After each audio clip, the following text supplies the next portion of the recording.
हम लोग हर साल 5 सितंबर को शिक्षक दिवस मनाने के लिए एकत्र होते हैं, क्योंकि हमारे जीवन में शिक्षा का बहुत ही महत्वपूर्ण योगदान होता है और जो हमारा परिचय शिक्षा से कराते हैं वही शिक्षक होते हैं।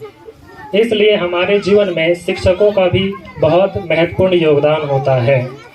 हमारे जीवन में शिक्षा का बहुत महत्वपूर्ण योगदान है, इस बात में कोई शक नहीं है, क्योंकि इस बात का अंदाज़ा आप इसी से लगा सकते हैं कि दुनिया भर के तमाम बच्चे किसी न किसी स्कूल में, कॉलेज में, विद्यालय में, ट्यूशन में पढ़ रहे होते हैं। कुछ ना कुछ सीखने की कोशिश कर रहे हैं, कुछ ना कुछ बनने की कोशिश कर रहे हैं और सीखने, बनने और जानने की इच्छा को ही हम लोग शिक्षा कहते हैं। शिक्षा और शिक्षक हमेशा समकालीन होते हैं। ये समय के साथ बदलते हैं और इनका बदलना भी बहुत ज़रूरी होता है। पहले की शिक्षा व्यवस्था और अब की शिक्षा व्यवस्था में बहुत अंतर है। पहले जब शिक्षा दी जाती थी तो शिक्षा मौखिक रूप से दी जाती थी और बच्चे उसे सुनकर सीखते थे। जैसे आपने देखा होगा तमाम अपने इतिहास के काव्यों में, रामायण महाभारत में आपने देखा होगा कि पहले गुरुकुल हुआ करते थे और जंगल के बीच गुरुकुल में ही शिक्षा दी जाती थी और वहाँ बच्चों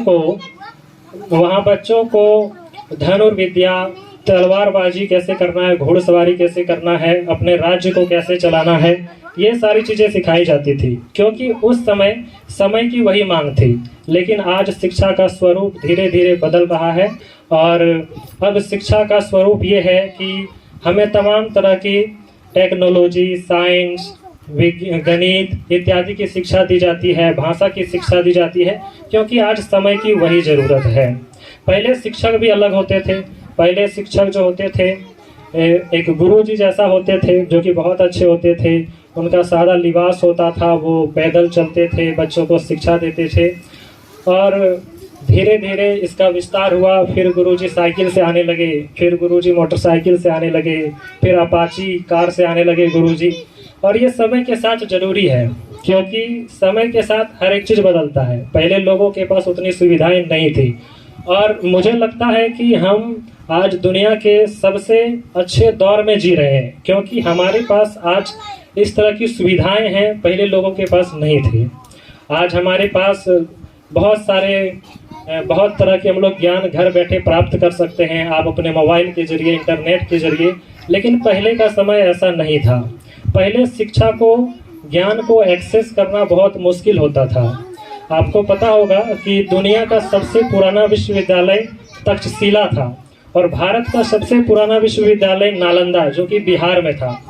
और ये दुनिया का एक लौता सबसे पुराना विद्यालय था और दुनिया भर के तमाम लोग यहाँ पर पढ़ने के लिए आते थे, क्योंकि उस समय शिक्षा प्राप्त करना आसान नहीं था, क्योंकि उस समय ना तो व्हाट्सएप था, ना मोबाइल था।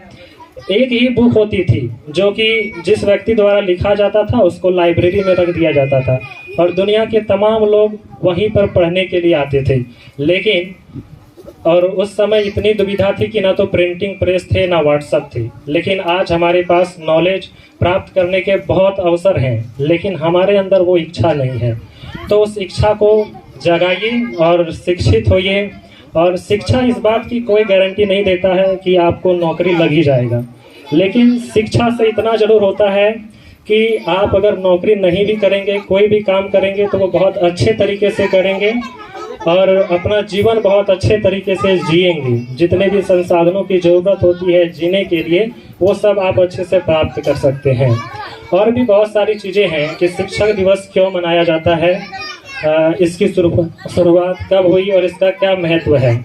तो इन सब चीज़ों के बारे में बताने के लिए मुझे लगता है कि मुझसे अच्छा यहाँ पर हमारे अलग अलग विद्यार्थी आएंगे, स्पीच देंगे और वो सब लोग बताएंगे। वो लड़ाई लड़ रहा है, गोलियां चल रही हैं और उसके दिमाग में अपने घर वाले याद आते हैं। उनको याद आता है अपना माँ बाप, भाई बहन, ये सभी लोग याद आते हैं और उनके मन में ये सुगबुगाहट रहती है कि अगर वो आखिरी बार अपने घर वालों के नाम कोई खत लिख पाता तो वो क्या लिखता। मैं इन कविता के माध्यम से इसे व्यक्त करूंगा। सरहद पर गोली खाके जब टूट जाए मेरी सांस, मुझे भेज देना यारो मेरी बूढ़ी माँ के पास। बड़ा शौक था उसे कि मैं घोड़ी चढ़ूं, धमाधम ढोल बजे तो ऐसा ही करना।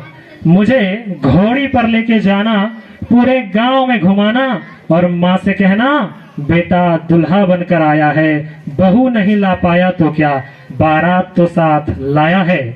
मेरे बाबूजी पुराने फौजी बड़े मनमोजी, कहते थे बच्चे तिरंगा लहरा के आना या तिरंगे में लिपट कर आना। कह देना उनसे मैंने उनकी बात रख ली, दुश्मन को पीठ नहीं दिखाई, आखिरी गोली भी है सीने पे खाई। मेरा छोटा भाई, उससे कहना क्या वो मेरा वादा निभाएगा। मैं सरहदों से बोल के आया था कि एक बेटा जाएगा तो दूसरा आएगा।